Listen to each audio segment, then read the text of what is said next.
Ma'am कल होली है और होली पर स्पेशली स्किन की बहुत प्रॉब्लम आती है कि कई बार कलर नहीं छूटता, कईयों को एलर्जीज बहुत होती हैं, तो किस तरह से वो अपनी स्किन का स्पेशली ख्याल रखेगा? हाँ, ये बहुत कॉमन प्रॉब्लम होती है। होली में हमारे पास बहुत सारे ऐसे पेशेंट्स आते हैं जिनको कुछ ना कुछ कलर से एलर्जीज़ बताते हैं। कोई कॉन्टैक्ट डर्मेटाइटिस के साथ आते हैं और कुछ पेशेंट्स को होता है कि कलर जा नहीं रहा है। तो ऐसे केसेस में हम हमेशा पेशेंट्स को पहले ही एडवाइस करते हैं कि जिनको ऑलरेडी कोई स्किन प्रॉब्लम्स हैं, जैसे कि सोरियासिस है, कॉन्टैक्ट डर्मेटाइटिस है, तो ऐसे पेशेंट्स को यूजुअली जो भी कलर्स हैं होली के, उनसे थोड़ा सा बच के रहना चाहिए। ऐसा इसलिए भी है क्योंकि बहुत सारे टाइम्स ऐसा होता है कि जो कलर्स हैं उनमें किसी ना किसी तरह की अडल्ट्रेशन होती है, जिसकी वजह से कि आप प्रिडिक्ट नहीं कर सकते हो कि ये वाला कलर ऑर्गेनिक प्योर ऑर्गेनिक होगा और ये वाला कलर में कुछ मिलावट हो सकती है। तो अगर आपको ऑलरेडी कोई स्किन डिजीज़ है तो इट इज़ बेटर कि आप थोड़ा प्रिकॉशन लेके चलें एंड जितना हो सके ये जो कलर्स हैं इनसे दूर रहें, ताकि आपकी जो स्किन की प्रॉब्लम है वो पहले से भी बढ़ ना जाए। और इन केस आप फिर भी ऐसे कोई अनअवॉइडेबल सिचुएशन में हैं कि किसी ने आपके ऊपर कलर डाल दिया है, तो इमिडिएटली आप उसको क्लीन कर दें। एंड आपको अगर कोई एलर्जीज़ डेवलप होते हैं तो अपने आसपास के किसी भी डर्मेटोलॉजिस्ट के पास जाएं। कुछ मैम एक चीज़ और देखी गई है, स्पेशली होली से पहले ये बोला जाता है कि अपने फेस पे ऑयल लगा लो, अपने हेयर पे ऑयल लगा लो, इससे कोई फ़र्क पड़ता है? तो यूजुअल एक रिकमेंडेशन जो हम ज़रूर देते हैं वो ये है कि जो बाल हैं उनको ऑयल कर लेने के लिए, एंड वो काफ़ी इफ़ेक्टिव भी रहता है।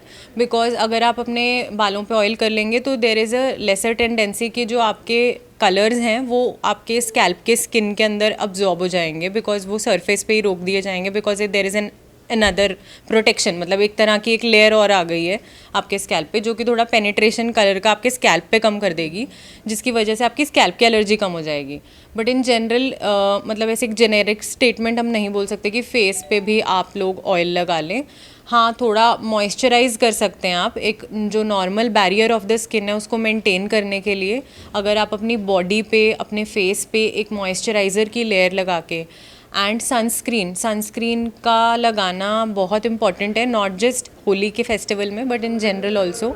तो अगर आप सनस्क्रीन और मॉइस्चराइज़र ये दो चीज़ें अपनी स्किन पे यूज़ करेंगे, बालों को थोड़ा ऑयल कर लेंगे, तो वो आपका एक गो टू हो जाएगा फॉर योर होली सेलिब्रेशन।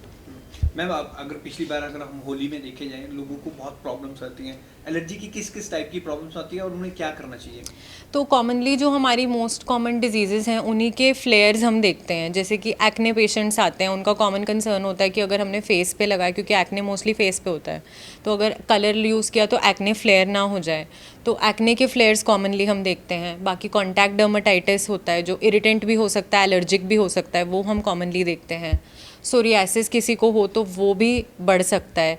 बाकी लोग बहुत ज़्यादा अगर सन में खेल रहे हैं तो वो कॉमनली फ़ोटो कॉन्टैक्ट डर्मेटाइटिस भी हो जाता है, because colour and photo exposure दोनों चीज़ों का इकट्ठे होना, तो वो भी हो जाता है। क्योंकि कभी कभी लंबे लंबे आवर्स के लिए ऐसे ओपन प्लेसेस में हम होली खेल रहे होते हैं, तो वो दोनों चीज़ें कंबाइन करके भी रिएक्शन कॉज कर सकती हैं स्किन में। बाकी कलर्स हाथ में आ जाते हैं तो हैंड एक्जिमा कॉमन है। और इसके अलावा बालों में लोगों को कई बार स्कैल्प के अंदर एलर्जीज़ हो जाती हैं, तो स्कैल्प का डर्मेटाइटिस भी हो जाता है। ये सब कॉमन हमारी प्रॉब्लम्स सूखी हैं। होली खेलनी चाहिए, गीली नहीं खेलनी चाहिए, क्योंकि कलर्स इफेक्ट करते हैं, किस तरह से? मतलब ऐसा भी कोई स्पेसिफिक इसका वो नहीं है कि सूखी खेलनी है या गीली खेलनी है। जो भी खेलनी है उसको थोड़ा ध्यान से खेलना है, बस जो आपके प्रिकॉशंस हैं वो लेकर के खेलना है। दोनों में कोई ऐसा अलग से डिफरेंस नहीं है कि एक चीज़ is more safer than the other. तो जैसे भी आप बाहर जा रहे हैं अपना सनस्क्रीन लगाओ, अपने शेड्स पहन लो इफ़ पॉसिबल, फ़ोटो प्रोटेक्टेड हो जाओ, मॉइस्चराइज़र लगाओ और उसके बाद होली को एंजॉय करो। एक स्प्रे स्पेशली आता है होली पे, वो देखा जाता है बहुत ज़्यादा यूज़ होता है, उसमें केमिकल भी होता है, क्या उसका यूसेज होना चाहिए? स्प्रेज इन जनरल अवॉइड ही करने चाहिए, जितना हो सके स्प्रेज ना यूज़ करें तो बेटर है, बिकॉज उसके अंदर जो माइक्रो पार्टिकल्स होते हैं वो आपके बहुत सारे allergies, not just skin allergies, आपके जो ब्रोंकियल एज़मा होता है या फिर किसी को अगर नेज़ल राइनाइटिस वाली कंप्लेंट्स हैं, नेज़ल कंप्लेंट्स हैं, वो चीज़ें भी बढ़ सकती हैं। तो स्प्रे में जितने छोटे पार्टिकल्स होते हैं, वो साइज़ इतना छोटा होता है कि वो इन जनरल आपकी इन्हलेशन के साथ भी इंटरफेयर करते हैं। तो जितना हो सके स्प्रे से तो बचना ही चाहिए, स्प्रे बिल्कुल भी यूज़ नहीं करना चाहिए होली पे। मैम जैसे होली में अगर कोई होली खेल लिया है, अगर अचानक उसको खारिश आ जाए, इचिंग बहुत ज़्यादा आने लगे, तो तत्काल उसको क्या करना चाहिए? अगर किसी को अचानक से खारिश होने लगे तो सबसे पहले तो ये करना है कि आप अपना जितना भी बॉडी पे कलर है या फिर जो भी फॉरेन मटेरियल आपकी बॉडी पे है उसको आपने हटाना है। तो आपने प्रॉपरली रनिंग वाटर में अपना जो भी एरिया इफ़ेक्टेड है उसको क्लीन करना है।